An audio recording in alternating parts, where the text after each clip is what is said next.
Diz assim a palavra do Senhor. De novo Jesus começou a ensinar à beira-mar, e aglomerou-se perto dele tão grande multidão que ele teve de entrar e sentar-se em um barco que estava no mar. E todo o povo ficou em terra à beira-mar.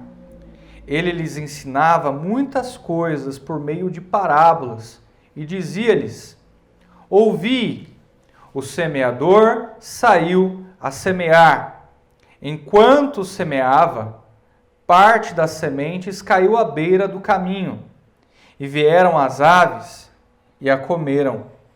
Outra parte caiu em solo pedregoso, onde não havia muita terra, e logo brotou, pois a terra não era profunda.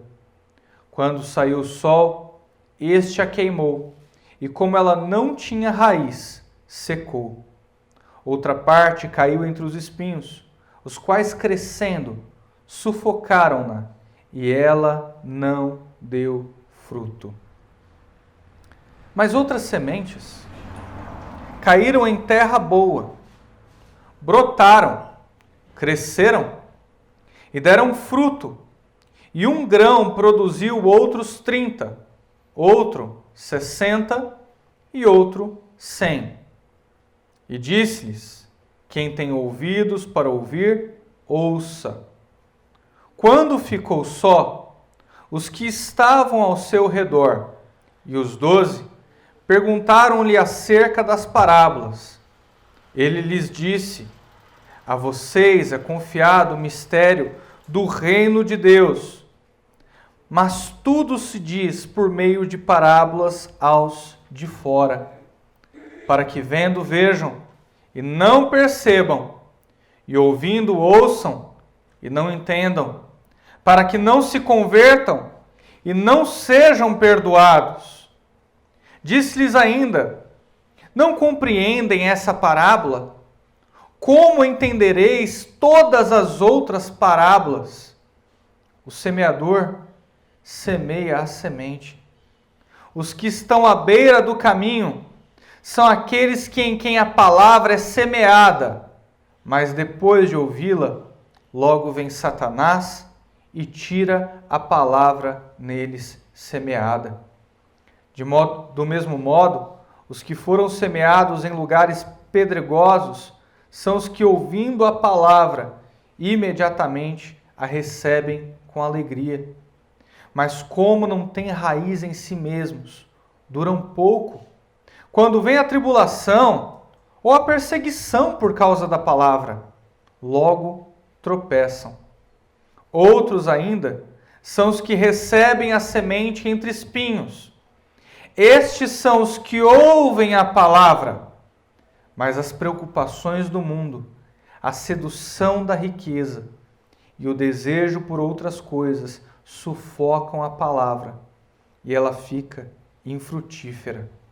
Os outros que recebem a semente em terra boa são os que ouvem a palavra, acolhem-na e dão fruto, alguns 30 por 1, outros 60 por 1 e outros 100 por 1. Parábola do semeador, uma parábola muito conhecida, é uma história com uma moral, é uma ilustração que tem uma lição no final.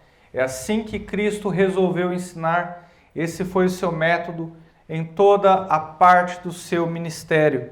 E nós vamos a esse texto agora, conhecido como parábola do semeador, mas não deveria, porque esse título que você vê no cabeçalho do texto, que antecede o texto, ele é um título acrescentado, escolhido pelos organizadores da Bíblia para poder dar um norte de interpretação. Por vezes ajuda e por vezes atrapalha, e nós temos que fazer uma opção. O título mais correto não seria a parábola do semeador, porque o foco não está no semeador. O título da parábola deveria ser, no mínimo, a parábola dos 4 solos, porque é disso que se trata essa pequena história que Cristo conta. 4 tipos de solo, cada um recebe a palavra de Deus de um jeito.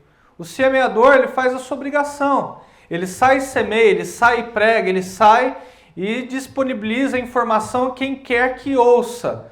mas é o que os solos fazem com a palavra de Deus que determina a sua posição espiritual. E é por isso que eu gosto dessa parábola. Eu gosto dessa parábola porque ela mostra em que grau você está da sua vida espiritual, aonde você está na sua caminhada com Deus. Você pode olhar para esses 4 solos e se autoanalisar, fazer uma reflexão a respeito de como você tem caminhado a jornada de fé, como você tem guardado a palavra de Deus. Cristo, ele resolve ensinar essa parábola à beira-mar, na sua espécie de púlpito que nós vimos já nos capítulos anteriores, que era assim que ele fazia. As multidões o comprimiam, as multidões se jogavam sobre ele, porque queriam ser curadas, porque queriam ser libertas de espíritos malignos, enfim, queriam algum tipo de bênção. Mas Cristo tinha uma missão a cumprir. Ele precisava pregar o evangelho do reino, ele precisava pregar a palavra. E um dos seus meios de estratégia foi subir em um barco, se afastar um pouco da orla e se dirigir à multidão, pregar a palavra à multidão. Quem quiser ouvir, que ouvisse. E quem quer que estivesse ali só pelos milagres, ia perder muito. Ia perder a melhor parte do ministério de Jesus, que é o seu ensino, a pregação a respeito do reino de Deus. Cristo estava fazendo isso e decide pregar a palavra do semeador. Ele não prega a parábola do semeador à toa. Tem um motivo para ele pregar essa palavra. E tem um motivo também para Marcos, o autor desse evangelho, ter escolhido essa parábola para pregar, para registrar. Observe que nos primeiros versos, ele diz que Cristo ele costumava pregar por parábolas, mas Marcos ele decide pincelar esta. De alguma forma, na organização do seu evangelho, ele acreditava que era essencial que a parábola do semeador entrasse. Provavelmente porque Cristo estava comparando aqueles solos duros, aqueles solos que não deram fruto, ao coração dos fariseus, ao coração da multidão que também não o queria, que só queria os seus milagres, que só queriam o seu poder, e também a sua própria família, como registrado no último domingo. Nós vimos que nem mesmo a sua mãe e os seus irmãos criam nele, colocavam credibilidade nele. Parece aí que nós temos todos os elementos de solos duros, de solos que não estão dispostos a dar fruto. E Marcos escolhe essa parábola para ilustrar como eram as pessoas que estavam ao redor de Jesus, para demonstrar como eram aqueles corações duros e perversos. Cristo ele começa a sua parábola e ele explica na primeira parte a parábola de um jeito comum. Mais um exemplo tirado da agricultura, da agronomia. Era o principal meio o principal meio econômico na época, então ele pegava as parábolas, ilustrações daquilo que era comum a todos. Talvez Cristo hoje usasse outros exemplos, a internet, talvez ele usasse a atual política, talvez ele usasse a organização das cidades, mas na sua época, para a sua cultura, ele decidiu usar a agronomia. Verso de número 3. Ouçam, o semeador saiu a semear. Quem era o semeador? Semeador era o agricultor. Ele tinha um saco de semente que ele guardava em um local apropriado. Ele pegava essas sementes e se dirigia até o terreno onde ele iria plantar. E era comum, à medida que você carregava o saco, balança o saco para cá, balança para lá, fazia-se um furo e as sementes caíam. Então todos conheciam aquele efeito, de que no caminho até o terreno, sementes caíam. E ele não ia deixar o saco ali para pegar as sementes de volta, colocar no saco e levar para o terreno bom. Não. Caiu, eram poucas, ele deixava por lá mesmo. O semeador já contava aquelas sementinhas que caíam no caminho para o terreno como parte do processo de prejuízo.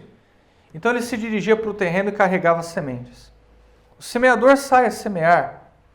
E enquanto semeava, parte das sementes caiu à beira do caminho. E vieram as aves e a comeram. O que nós podemos observar com os olhos comuns aqui? É que essa semente não cumpriu o seu propósito. Ela deveria ser encaminhada para um bom terreno, um terreno onde ela pudesse dar fruto, mas ao invés disso, ela cai à beira do caminho.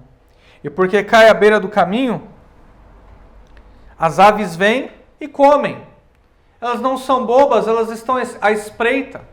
Alguns bichinhos são tão inteligentes que já ficam ali na árvore, só esperando o semeador derrubar alguma sementinha para ver se sobra alguma coisinha para eles. Quem tem cachorrinho aqui em casa sabe como que é. Às vezes cai uma migalha de pão, cai algum alimento, rapidinho já aspira. Não precisa nem limpar. Cachorrinho está à espreita ali, pronto para melhor mordida. As aves também estavam fazendo o papel delas. E a outra parte de um outro solo caiu em solo pedregoso, onde não havia muita terra. Era pedra misturada com terra, terra misturada com pedra. E logo brotou. Por que brotou? Porque tem terra. Não tem muita terra.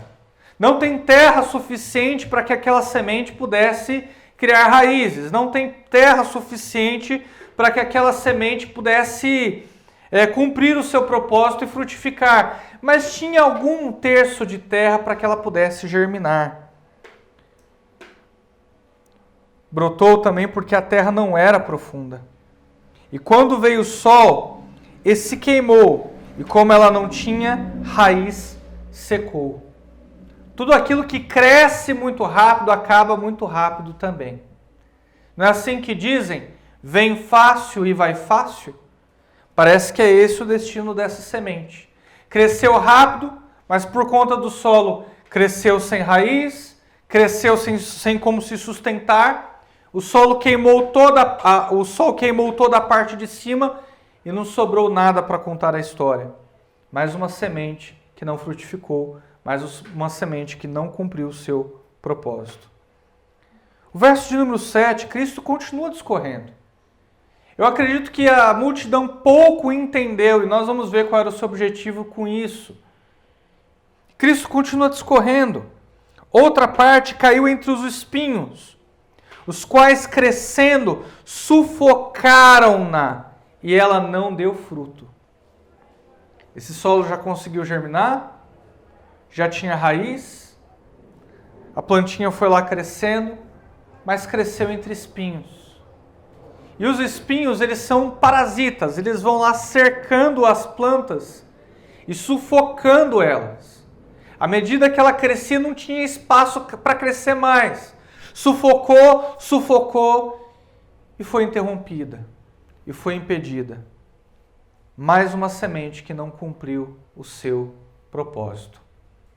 3 solos ruins, 3 solos que não deram fruto, 3 solos que não permitiram com que aquela semente cumprisse o seu propósito. Se Cristo ele fosse evangélico, ele colocaria tudo em 2 balaios. O primeiro balaio é o balaio das que não deram certo. O diabo atentou contra a sua vida, é o poder das trevas, é o diabo que não te deixa progredir, é o diabo que não te deixa crescer, é o diabo que não te deixa dar fruto. E no outro balaio, não, mas o Espírito trabalhou, mas o Espírito quebrou as correntes, mas Deus deu a vitória. Se Cristo fosse gospel, ele teria só 2 balaios, só 2 solos para mostrar. Porque é isso que esse meio gospel faz. É tudo trevas e luz, diabo e Deus. E se Deus não olhar direito, se Deus não ficar atento, o diabo é capaz de virar o jogo e ganhar. É isso que o meio gospel prega. Mas como Cristo ele não era gospel, como Cristo ele não era evangélico, ele sabe que o coração das pessoas é complexo. E apesar do coração das pessoas ser complexo e ser levado pelos mais diversos problemas, dilemas da vida, e ele respeitar isso e ter a sensibilidade de explicar isso para nós. Os problemas que esses solos têm, os problemas que essas pessoas enfrentam a receber a palavra, são problemas simples. Vocês vão perceber na segunda parte do texto que tudo está revelado para nós. Ele vai explicar o que são as aves, o que são as seitas, heresias. Ele vai explicar o que são os espinhos, que são as paixões da vida, que é o dinheiro e tantas vaidades. Ele vai explicar direitinho para nós o que significa cada ponto dessa parábola. E nós não teremos dúvida com respeito aos desafios que nós temos que enfrentar.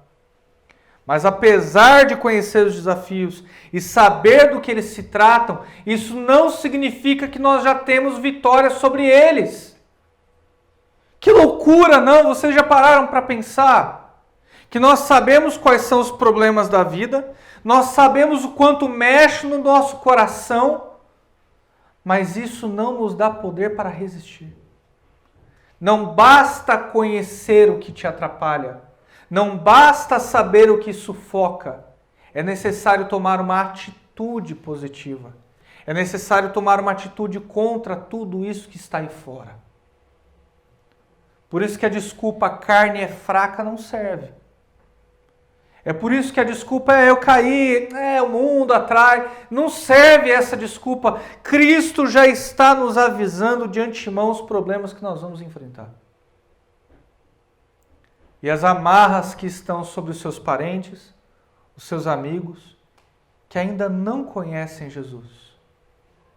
E saber que tipo de solo está... E saber que tipo de solo... diante de que tipo de solo você está, te ajuda na sua abordagem para a pregação do Evangelho. Te ajuda a tirar os sofismas e os enigmas que muitas vezes o inimigo e esses solos terríveis colocam em si mesmos, para que o Evangelho cumpra o seu propósito, para que essa semente germine, dê fruto. O verso de número 8 é esperança. É 25% de chance. Mas são por esses 25% que Cristo morreu. Mas outras sementes caíram em terra boa, brotaram. E não só brotaram, porque a gente vê que nos solos anteriores algumas brotaram. Brotaram, cresceram, e não só cresceram, porque nós vimos no último solo que aquela também cresceu, mas foi sufocada. Deram fruto. Cumpriu o seu propósito. Semente foi feita para dar fruto. Semente não foi feita só para germinar. Semente não foi feita só para crescer. Semente foi feita para dar fruto. Esses deram fruto. Um produziu 30, outros 60 e outros 100. A espiga, ela é dividida em partes e algumas dão 30%, algumas 60% e algumas dão fruto por inteiro. E nós também vamos ver o que isso significa. Cristo disse: quem tem ouvidos para ouvir, ouça o que diz a palavra de Deus. Ouvir não quer dizer que você vai entender. Ouvir não quer dizer que você vai aplicar. Mas se você tem ouvidos, pelo menos ouça o que diz a palavra de Deus, ouça o que diz o pregador. É o que está dizendo Cristo no verso de número 9. E quando ele ficou só, aos que estavam ao seu redor e aos 12, perguntaram-lhe acerca das parábolas. Os 12, os discípulos de Jesus, e outros que estavam à sua volta quiseram saber: Senhor, explica para a gente essa parábola. Explica para a gente essa lição, porque nós não estamos entendendo. Que método é esse? O que o Senhor quis transmitir? O que o Senhor quis passar? E ele respondeu aos 12 discípulos e aos demais que estavam ao redor dele: a vocês é confiado o mistério do reino de Deus. A explicação. A explanação a respeito do que significava a parábola. A vocês 12, a vocês que me seguem, que estão comigo, porque reconhecem minha autoridade, a vocês é confiado os mistérios de Deus. Mas tudo que se diz por meio de parábolas aos de fora. Eu acho curioso que o Thales Roberto, aquele músico gospel, ele deu uma entrevista e ele disse algo muito interessante, apesar de ser mentiroso. Ele disse que Cristo ele pregava por parábolas porque ele queria que as pessoas entendessem o que ele queria dizer. Cristo ele pregava por parábolas porque ele queria que as pessoas ao redor se sentissem confortadas, se sentissem acarinhadas, contava uma historinha, continuava o seu ministério. Não, Thales, desculpa te informar. A Bíblia está dizendo que Cristo pregava por parábolas exatamente para o efeito contrário. E quantas vezes eu já ouvi isso em púlpito de igreja? Até hoje eu não sei por quê, porque é só ler. É só ler qual é o objetivo de Cristo ao contar por parábolas, por histórias, aos que estavam no meio da multidão, aos que estavam na arquibancada, na geralzona ali do que Cristo, perto do ministério de Cristo, na arquibancada, na geralzona ali. Verso de número 12. Cristo queria que a multidão visse e não veja, e ouvindo ouçam e não entendam, para que não se convertam e não sejam perdoados. É o que Cristo está dizendo. Essa multidão, que vem até mim por causa dos milagres, que vem até mim só por aquilo que eu posso oferecer, eu não quero que eles entendam. O maior julgamento contra esse povo é o fato de que eles vão ver o Filho de Deus encarnado, é de que eles vão ouvir as minhas pregações, é de que eles podem até me tocar, mas eles não serão salvos. Isso não vai lhes garantir a vida eterna. Isso tão menos lhes dá um direito de ter um relacionamento com Deus. Era justamente para dar o efeito contrário. Cristo vai na contramão de muitos pastores. Cristo vai na minha contramão, por exemplo. Porque quando você vem domingo de manhã aqui, eu quero que você entenda a palavra. E eu quero que o máximo de pessoas entenda a palavra. E conforme os anos passam, mais gente vem à nossa igreja e a gente fica feliz. Porque mais pessoas estão entendendo o Evangelho, mais pessoas estão se convertendo e Cristo está agregando a sua igreja. Mas no ministério de Cristo, eu não vejo um interesse tão grande assim em atrair multidões, em fazer com que as pessoas entendam. Cristo não estava nesse jogo. Ele faz o caminho inverso. Ele sabe que aquele que for de Deus, aquele que for nascido de novo, de verdade, ele vai permanecer. E aquele que só esteve ali por milagres ou por uma libertação, vai sair da mesma forma que entrou. Vai resolver um problema físico, mas não vai resolver um problema espiritual. Vai ser liberto dos demônios, mas não vai ser liberto dos seus pecados. A esses que estão na geral, a esses que estão na arquibancada, Cristo não quer que entendam. Cristo endurece ainda mais o coração deles. Era o gospel. Era o povo que estava orando, glória a Deus. A glória da segunda casa vai ser maior do que a primeira. Eram os israelitas. Eram os judeus que se gloriavam no seu templo, na beleza arquitetônica do seu templo.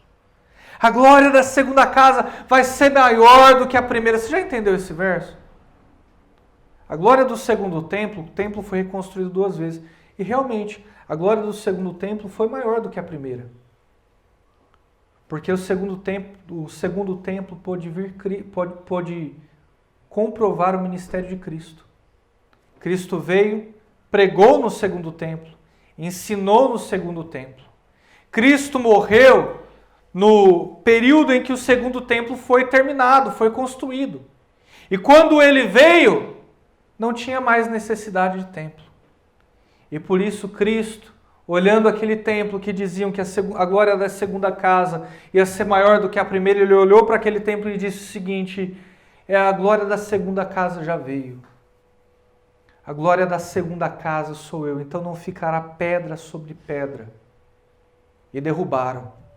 Recentemente reconstruíram no Brás, mas o que Cristo falou que não ficaria pedra sobre pedra está destruído até o dia de hoje. Que não tem mais função aquele lugar. Não tem mais objetivo aquele espaço. A glória da segunda casa já veio. Mas ele indaga, ele continua com os seus discípulos. A vocês é dado a compreender os mistérios do reino. Eu vou traduzir, eu vou explicar o que eu quis dizer. Mas uma perguntinha antes, verso de número 13. Vocês não compreendem essa parábola? Como é que vocês vão entender todas as outras parábolas? A parábola do semeador, a parábola dos 4 solos, é a parábola essencial, é a parábola-chave para que você entenda todas as outras parábolas que Cristo trouxer. Se você não entender essa parábola, tão menos vai entender todas as outras.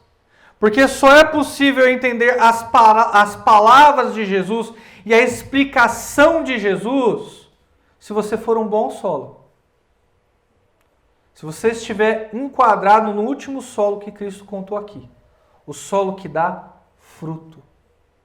Porque só gente de coração regenerado está sensível à voz de Deus, à palavra de Deus, ao que Ele quer dizer. Como é que vocês vão entender as outras parábolas se vocês não entenderam essa? Essa é à toa, vocês têm que abrir o coração de vocês. Vocês têm que ser o quarto solo. Abra o entendimento para que vocês possam também compreender as outras que virão. O semeador semeia a palavra. E que palavra é essa? O tema principal de todo o ministério de Jesus. Qual é o tema principal do ministério de Jesus? Pastor, o Evangelho também. Mas o Evangelho orbita ao redor desse tema principal. O tema principal do ministério de Jesus é o seu reino. É o reino de Deus. Cristo se preocupava e se esmerava em pregar a respeito do seu reino. Que Ele estava inaugurando um reino novo, que não é mais feito de raça, de tribo, mas no seu sangue, no seu espírito, e uma nova nação, um novo povo eleito. Era esse o objetivo do ministério de Jesus, era isso que Ele pregava. O semeador pregava o reino, pregava que Cristo veio, morreu e ressuscitou, para que todo aquele que tivesse fé nele pudesse ter uma nova vida diante de Deus, pudesse ser declarado filho de Deus, filha de Deus. O semeador sai a semear a palavra. A semente tinha algum problema em si? Não. A mesma semente que caiu no solo pedregoso foi a semente que caiu no bom terreno. Então por que a semente do bom terreno germinou e deu fruto e a semente do solo pedregoso não? Porque o problema não está na semente. O problema está no solo. Como o solo recebe a semente. Mas independentemente do solo receber ou rejeitar a semente, isso não anula a qualidade da semente. Isso não anula a beleza da semente. Isso não anula o potencial da semente. Isso é importante quando você vai pregar. Muitas vezes nós pregamos a respeito do reino de Deus para as pessoas e elas rejeitam a palavra de Deus. E elas não querem nem ao menos ouvir aquilo que nós temos a dizer. E o que nos traz esperança nesse momento é perceber que o problema não está na palavra. O problema não está em nós, nem na nossa eloquência. Porque a semente é boa. Ela trata a respeito do reino de Deus. O problema está naquele duro coração que insiste em rejeitar o Filho de Deus. Que insiste em rejeitar os seus ensinos. O verso de número 15, ele começa a discorrer a respeito dos solos. Os que estão à beira do caminho são aqueles em quem a palavra é semeada. Mas depois de ouvi-la, logo vem Satanás e tira a palavra deles semeada. Então aquelas sementes que Cristo disse que caíram à beira do caminho e as aves de rapina vieram e tomaram as sementes. Essas sementes foram colocadas em um tipo de solo. Um solo que foi roubado. Um solo que foi destituído por seitas e heresias. A quem Cristo se referia? Quem são essas aves que Cristo estava apontando? Será que eram os fariseus, com o seu legalismo? ensinando o povo a guardar cada aspecto da lei para receber algum favor da parte de Deus ou para ganhar crédito diante de Deus? Será que Cristo estava falando sobre os saduceus, que não criam na ressurreição dos mortos, que criam que depois da morte não haveria nada além disso, só um poço escuro e inexistência? A quem Cristo estava se referindo? Aos deuses de Baal, aos deuses estrangeiros? Quem eram essas aves de rapina? Pode ser tudo isso que eu citei, mas hoje em dia, com certeza, basta ligar a televisão e você vai ver ali as aves de rapina. Falsos pastores, falsos mestres, com seus ensinos enganosos, tentando persuadir muitos ao caminho do inferno.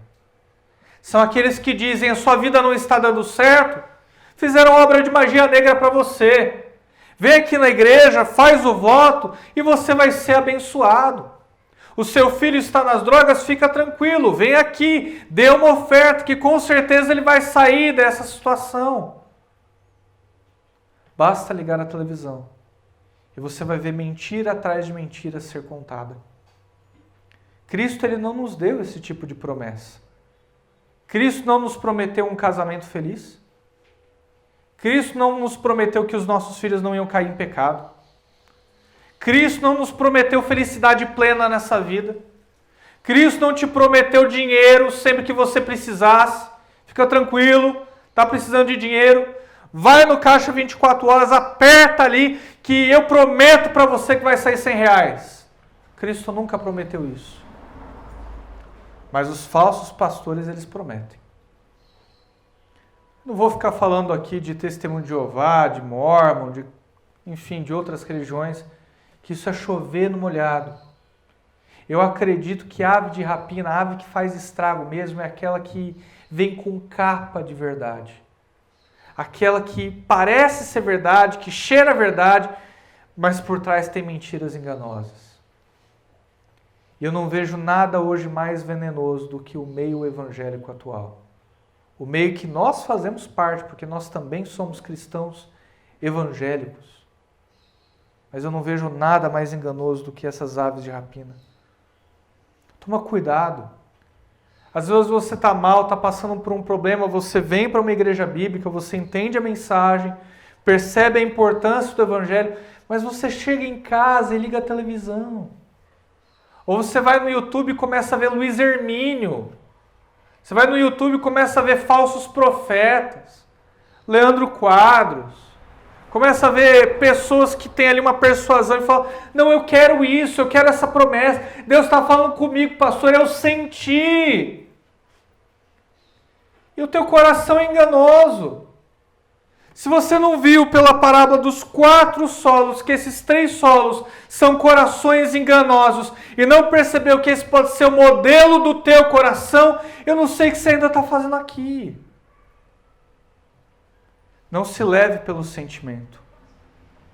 Busque estudar, ler e compreender a razão da sua fé.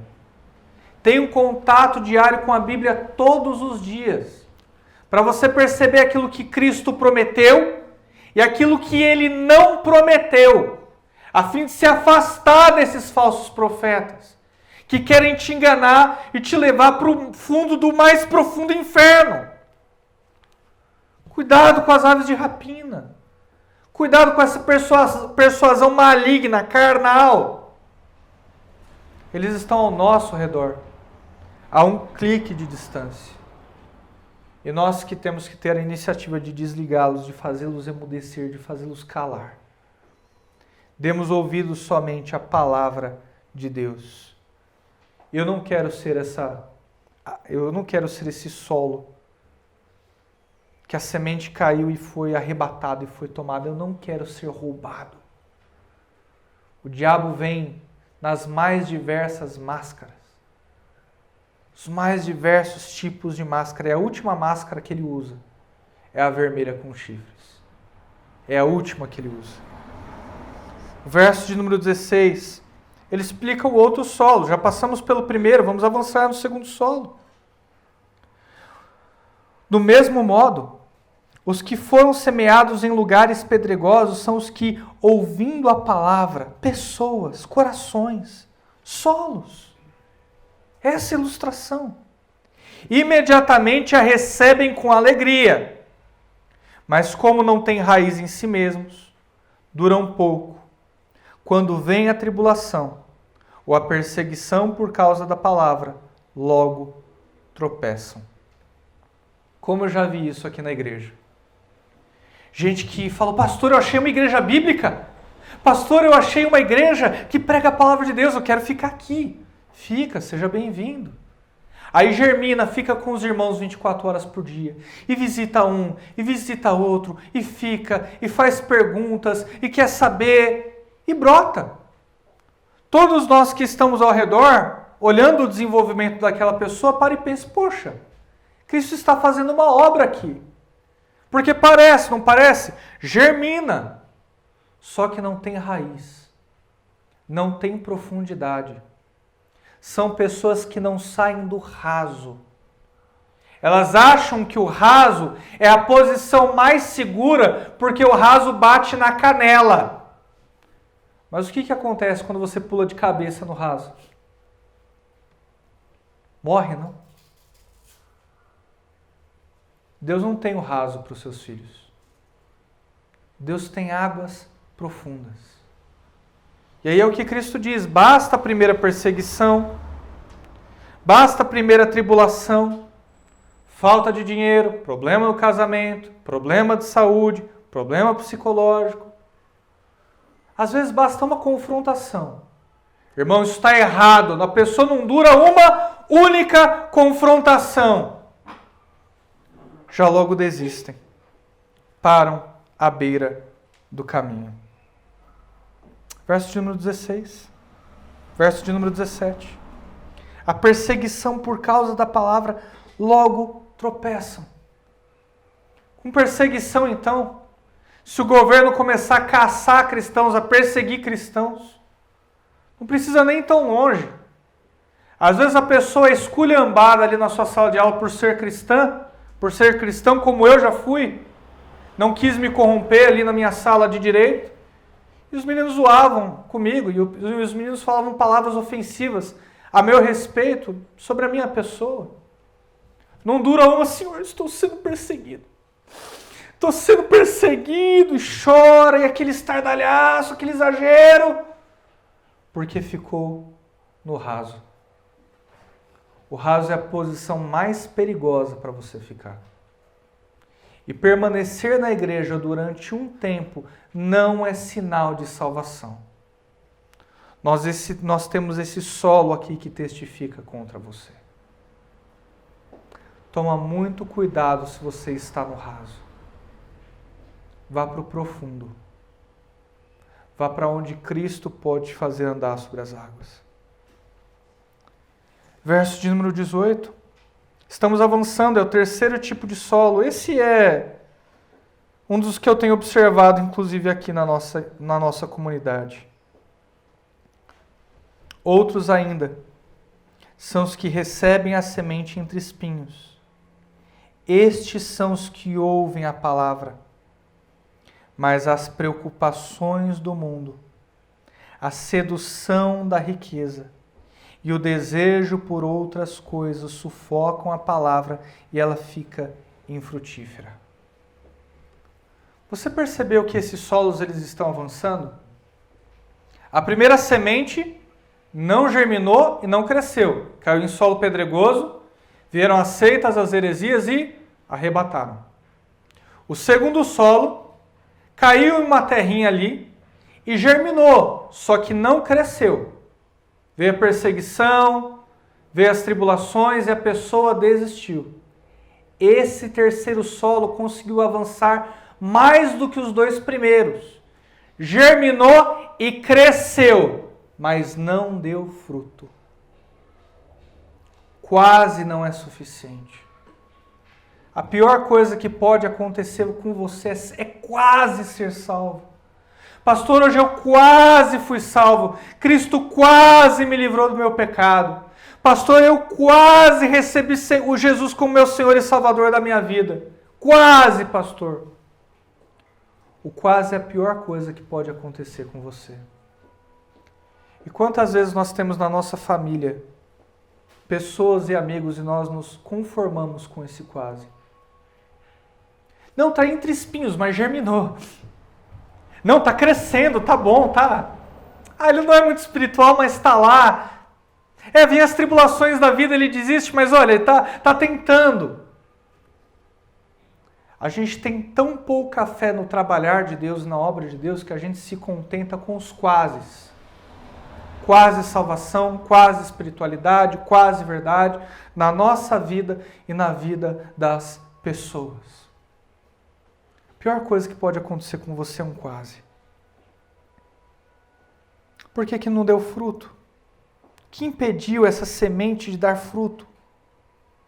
Espinhos, dinheiro, prazeres do mundo, objetos. Eu vejo isso aqui. A pessoa compra um veículo, a pessoa compra um imóvel, a pessoa tem o seu coração arrebatado por coisas e desiste da fé. E passa mais a valorizar as coisas do que as pessoas, do que a Cristo, do que a comunidade. É os cuidados do mundo. São os compromissos sociais. É o status diante dos demais. É quanto eu tenho guardado na conta. Minha esposa, ela chega para mim e fala: Ivan, é incrível como o dinheiro muda as pessoas, não? E eu a corrijo, eu falo: não, Paloma, com toda a doçura. Mas eu a corrijo, eu falo: não, Paloma, o dinheiro mostra quem as pessoas verdadeiramente são. Sempre esteve lá esse desejo. Não é que a pessoa ela era espiritual, veio o dinheiro e se corrompeu, não. Sempre esteve ali enraizado na mente. Sempre foi um solo espinhoso, sempre foi um solo ruim. Só não teve a oportunidade de se mostrar ainda. Você precisa entender que Judas sempre quis vender Jesus. Ele só não tinha tido a oportunidade ainda. Em todas as falas do ministério de Jesus Cristo, nós vemos Judas ali, amando o dinheiro, amando o perfume caro, rejeitando as pessoas.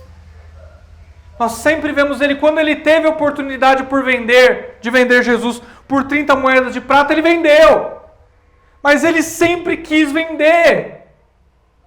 Então você quer dinheiro? Você quer poder? Que Deus te dê dinheiro e poder.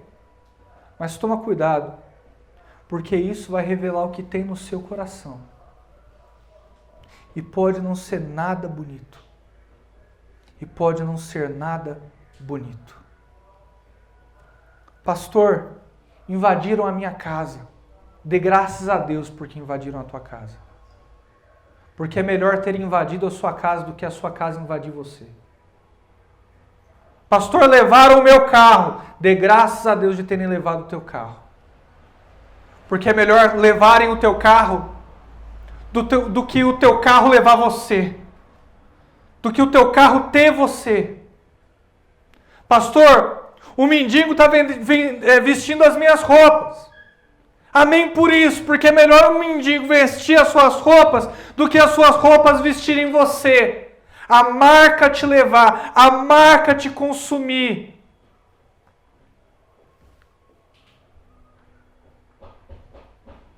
É melhor você ter as coisas do que as coisas te terem.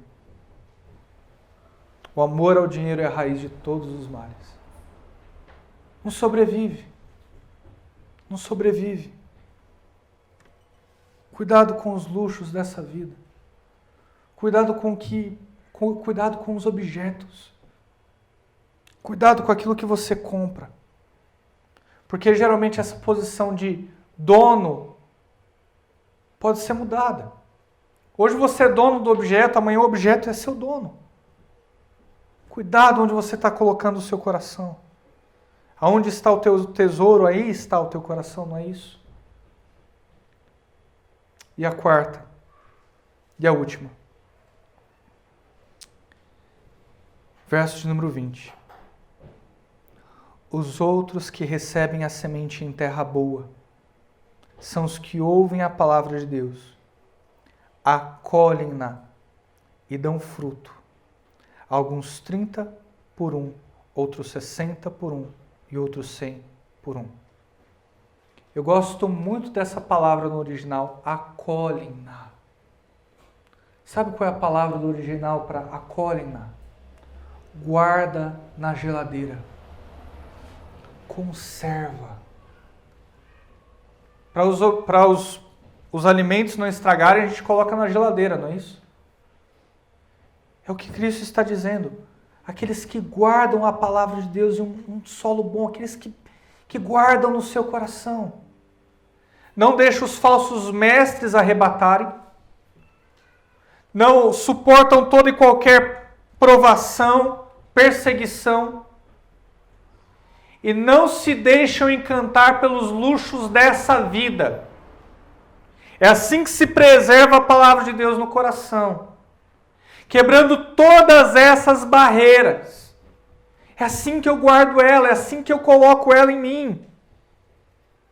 E quando eu tenho esse solo, quando eu tenho esse coração, só resta a semente uma alternativa: dar fruto.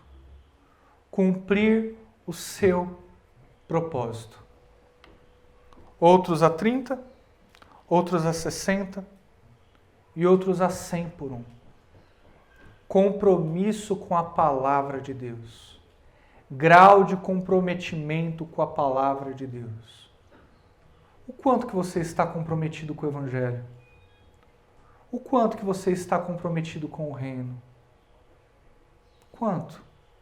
O primeiro solo não estava comprometido em nada. O segundo solo fingiu estar comprometido. E o terceiro solo mostrou estar comprometido, mas desistiu com os luxos dessa vida. Se existem graus de rejeição, também existem graus de aceitação. Existem graus de maturidade cristã. O quanto que você está comprometido com a palavra do reino de Deus? O quanto que você está disposto a conservá-la em um coração puro e bom? Essa é a pergunta que você tem que se fazer. Você percebe que Cristo ele não explicou a parábola para a multidão. Ele deixou a geral morrer.